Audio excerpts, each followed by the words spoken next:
Diplomat. Wow. See?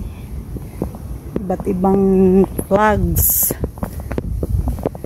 representing their countries. Ayan. So, ayan. Ayan. May mga puno, mga kahoy. So, yan ang diplomat.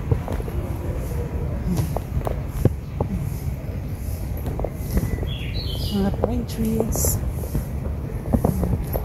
Kita mo ang mga bahay. Ayun, kita sa tuktok. Ayan.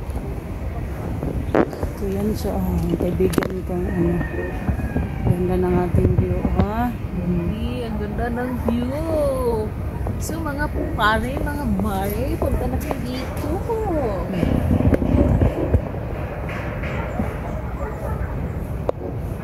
Nice, para lang ano.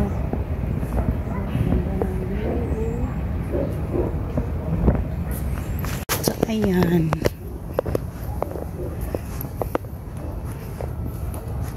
Ayan ang ano, sa harap niya. So, ayan o. Basahin natin ang history para hindi tayo mawala. Yan o, Dominican Hill and Retreat House. Ayan. Diba? So, ito ang Dominican Hill sa Baguio. So, 1913 to 1915, idisenyo ni Father Roque Juanio Opi. Sinayanan. Ginawang paaralan at pangalawang kolehiyo. So, ginawa pala itong school and then ginawang diplomat hotel.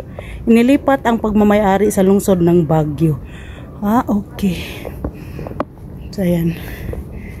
Yan ang history niya. Kaya, nandito yung ano, mga costumes. Dito, parang ginawa nilang ano. Ginawa nilang bodega. Ayan o, mga flowers. Baka ginawa nila yung costume ng ano, Nagbinga Festival. So, ayan, ganda dito.